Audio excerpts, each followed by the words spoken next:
তো দেখুন এই মুহূর্তে যারা স্টেট ব্যাংকের গ্রাহক আছেন সেই স্টেট ব্যাংকের গ্রাহকদের জন্য একটা দুঃখের সংবাদ, সেটা হলো যারা লোন নিয়েছেন তাদের জন্য বাড়লো সুদের হার। এরপরে আজকে আমি আপনাদেরকে জানিয়ে দেবো যে কোন লোনের জন্য আপনাদের সুদের হার বেশি লাগবে এবং কত টাকা সুদের হার তারা বাড়িয়েছে। তারা একটা অফিসিয়াল নোটিফিকেশন জারি করেছে। এখানে তারা বলতে চেয়েছে ভারতের সর্ববৃহত্তম রাষ্ট্রায়ত্ত ব্যাংক হলো স্টেট ব্যাংক অফ ইন্ডিয়া। সাম্প্রতিক 15ই আগস্ট অর্থাৎ স্বাধীনতা দিবসের দিন থেকেই স্টেট ব্যাংকের গ্রাহকদের একটি দুঃসংবাদ শুনিয়েছে। স্বাধীনতা দিবসের দিন থেকে বৃদ্ধি পেয়েছে স্টেট ব্যাংকের কার লোনের সুদের হার। তো আজকের ভিডিওতে আমি আপনাদেরকে জানিয়ে দেবো যে কত পার্সেন্ট পর্যন্ত সুদের হার আপনাদেরকে বেশি দিতে হবে।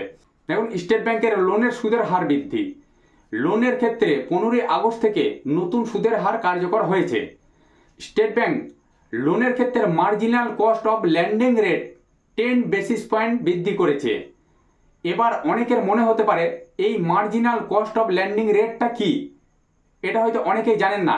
কিন্তু এক্ষেত্রে জানিয়ে রাখি লোনের ক্ষেত্রে সুদের হার কত হবে এটি নির্ভর করে এই marginal cost of landing rate এর ওপর।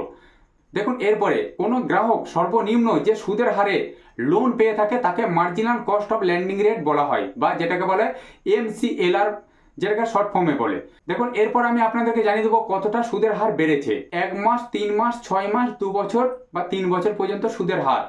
1 মাস মানে 30 দিন পুরনো সুদের হার ছিল 8.35 থেকে বেড়ে হয়েছে 8.45%।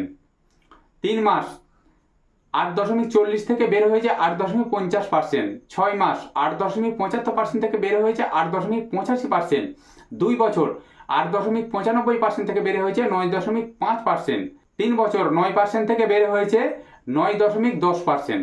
দেখুন চলতি বছরেই জুন মাসে state bank of India marginal cost of landing rate MCLR 30 basis point বৃদ্ধি করেছিল, যার ফলে গাড়ি বাড়ি লোন ছাড়াও শিক্ষা ঋণের ক্ষেত্রেও EMI এর বোঝা বেড়েছিল গ্রাহকদের ওপর।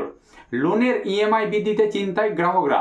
চলতি বছরের আগস্ট মাসের শুরুতেই ভারতীয় রিজার্ভ ব্যাংক অফ ইন্ডিয়া একটি মাত্রানীতি কমিটি গঠন করে এবং সেখানে সিদ্ধান্ত নেন রেপো রেট অপরিবর্তিত রাখার। গত অষ্টমবারে এই রেপো রেটের কোনো পরিবর্তন হয়নি। দেখুন রেপো রেট হলো ভারতীয় রিজার্ভ ব্যাংক অফ ইন্ডিয়া দেশের সমস্ত সরকারি এবং বেসরকারি ব্যাংকগুলিকে যে হারে ঋণ দিয়ে থাকে তার পরিমাপ। এই রেট বৃদ্ধি বা হ্রাস হলে ব্যাংকের লোনের সুদের হার পরিবর্তন হয়, কিন্তু রেপো রেট অপরিবর্তিত রয়েছে। তবুও স্টেট ব্যাংক লোনের ক্ষেত্রে সুদের হার বৃদ্ধি করেছে। এর ফলে দুশ্চিন্তায় স্টেট ব্যাংকের সকল গ্রাহকরা। তো নিশ্চয়ই আপনারা বুঝতে পারলেন যে কোন লোনের ক্ষেত্রে স্টেট ব্যাংক অফ ইন্ডিয়া গ্রাহকদের সুদের হার বাড়িয়েছে। তো সম্মানীয় দর্শকবৃন্দ, যদি চ্যানেলে নতুন হয়ে থাকেন চ্যানেলটিকে অবশ্যই সাবস্ক্রাইব করে দেবেন, কারণ প্রত্যেকটা মুহূর্ত প্রত্যেকটা সময় এই ধরনের নিত্য নতুন ভিডিও আমি আপনাদের কাছে পৌঁছে দেবো।